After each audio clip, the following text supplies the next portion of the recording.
What's going on, Dark Magical community, and welcome back to the channel. Today we are taking it all the way back to 2011 to take a look at my 2011 Perfect Herald, or as they called it back then, Happy Herald deck.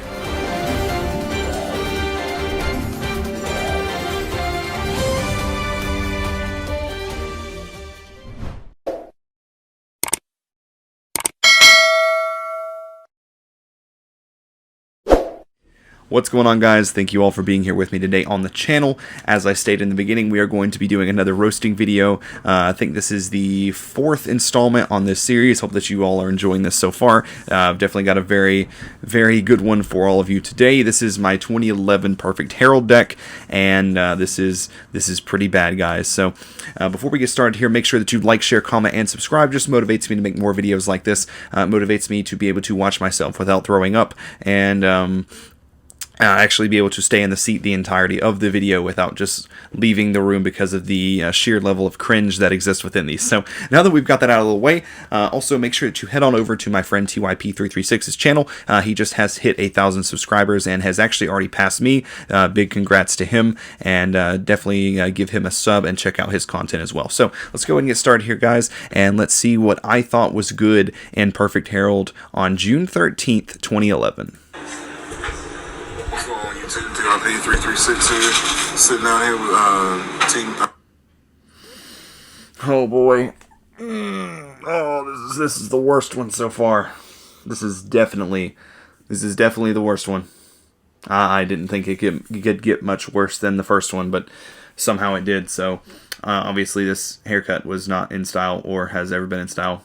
I guess I thought I was pretty cool. Teammate Michael Boyd, and he's going to show us his Herald of Perfection back. Anything you want to say before we get into it? Oppression's cheating. Y'all see the duel. I said that oppression was cheating. I'm 90% sure oppression doesn't stop ritual spell cards. Just saying. After that, before this is going fast. Dude, look at me. I had the spiky bracelet. I had the hair. I think maybe I'm going to put in a segment right here where I'm going to like sing like I Miss You by Blink 182. Maybe that's what I was thinking about back then.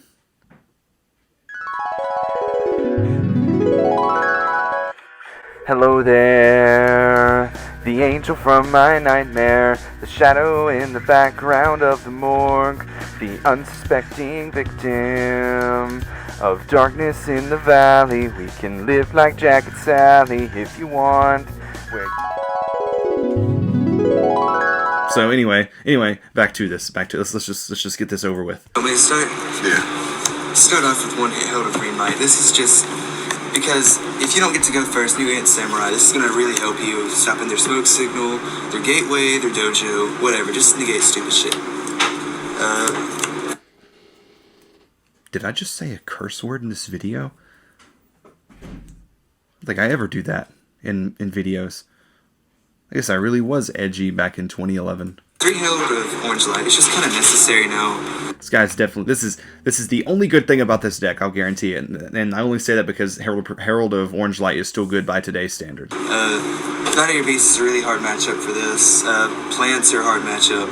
Anything else is really fair game, but you still need 3 because it lets you synchro. Just for your one synchro I use, because I barely ever even synchro with the deck.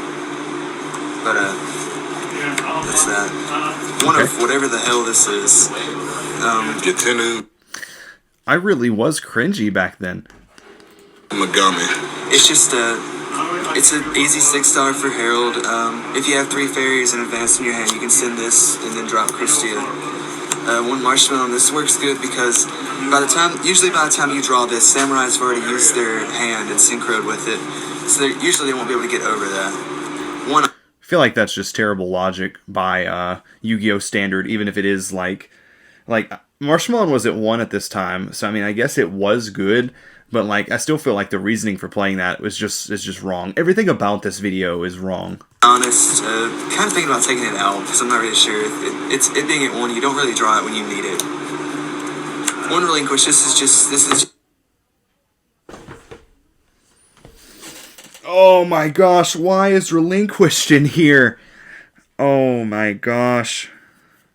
Oh my gosh. How did I ever win anything back then? Just stupid how broken this is. Because if you...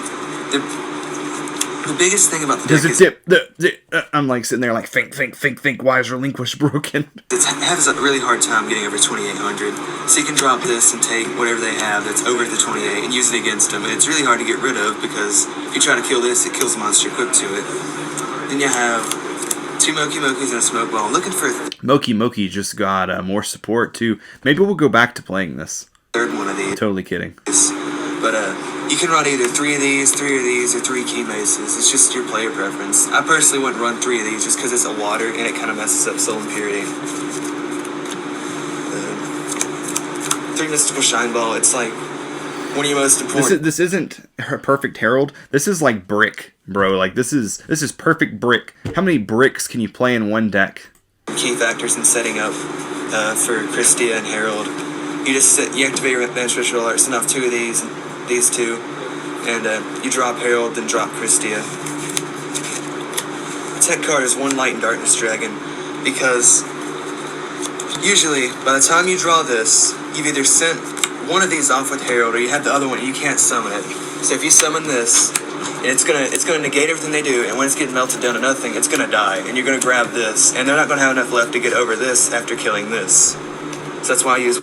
Okay, that's actually, I can't roast myself on that. That's actually like some somewhat good logic, I suppose. I still don't really see a lot of ways about how you're tribute summoning a lad in this deck, but I guess back then riding out a lad until they had to waste enough stuff to melt it down and then bringing out Christia probably actually was pretty good. It's 1 Light Darkness Dragon. The next card is double Christia. You have to play the max.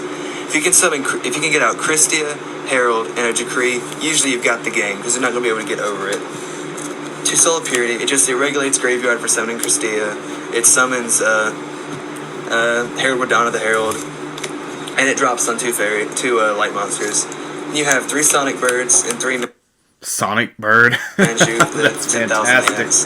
This is just basically your key fantastic. searches. This searches out any ritual monster or ritual cards you want. This searches out your advanced ritual art. Hardly ever do you actually go for Donna the Herald, but sometimes you have to because they'll warning advanced ritual art. Then 3 Herald, just don't even gotta explain it. Just Oddly enough, the deck I got my first ever regional top 8 with was Herald of Perfection. Many years after this, this was probably 2015. That video is over on House of Champs channel. I'll link that in the description below. broken. 2 Donna the Heralds. Don't play 3 because I've used this. I played the deck for like 2 weeks and I've only used Donna the Herald like twice. Advanced Ritual Art is just your best card. 3 Preparation of Rites. It's like your really broken Rhoda for this deck. That's about all there is to it. I run the 1 Avarice just because you dump stuff in the graveyard so fast. Why wouldn't you run it? 2 Dark Factory. You get back your normal monsters and you send them off again. It's broken. Then you got the random staples that are all broken. Yeah, this was the time when you just played those.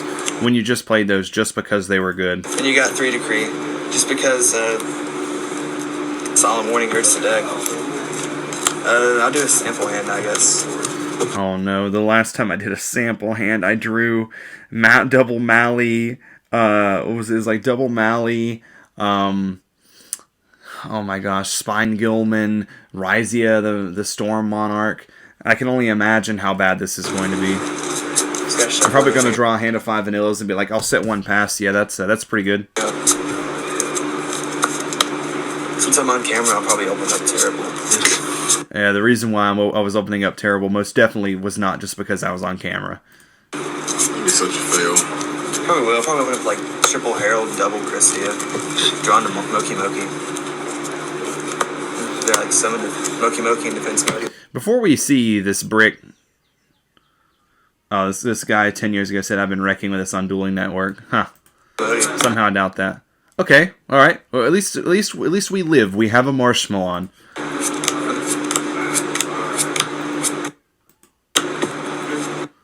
Well, oddly enough, this does summon Herald, but only 1 negate. But we can do something. We can do something. Eh. That's pretty. So we probably go like prep. Let's see. You could go prep another Herald, Dawn. Let's see, this is Herald and 2 negates. So go prep into Herald, Play Dawn, tribute the Herald, summon this Herald, banish Dawn, add back the Herald, set the decree, probably hold the Marshmallow on, and then just chill. You have 2 negates on their turn. You could just like set that and set that. Yeah.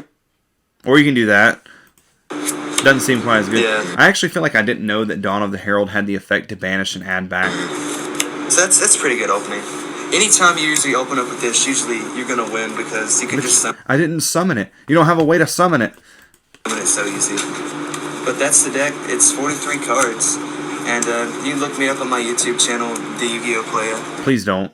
Please, it's not there anymore, but please And I don't. got some new videos and stuff coming. That's it. Is there anything you'd like to, any changes you'd like to see in the game as of right now? Really, I'd like to see more creative decks come out because, I mean, the top decks are like Gravekeepers and Samurai, and they all have like the same build. So it's like there's not really any originality to the format right now, which is why. This was a time in the game when every deck played like the same 10 staple cards, and then like, I don't know, is that really that different from today though? Because every deck plays hand traps, DPE, adventure. So is it really that different? Maybe not. I want to Maybe try not. to undo with this deck, which, I mean, I'm doing pretty good with it, just as tight. Yeah. He is doing really good with it. That's it. Alright. Thanks, Mike. This is 2IP326. Sign out. Remember, if it ain't pro, it ain't us. Peace, guys. It wasn't pro, and I definitely was not pro. Let's look me up here on House of Champs here. Look, here we go. 3rd place. We're going to have an ad here. I'm just going to skip this ad here in a second. Shoutouts to House of Champs. What's good, YouTube? You might need some water for this one because it just got really spicy up in here.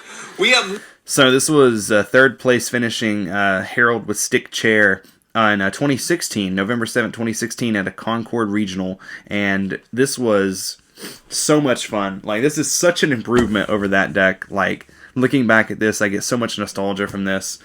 So I guess at least I did go back to my roots. It was just executed significantly better.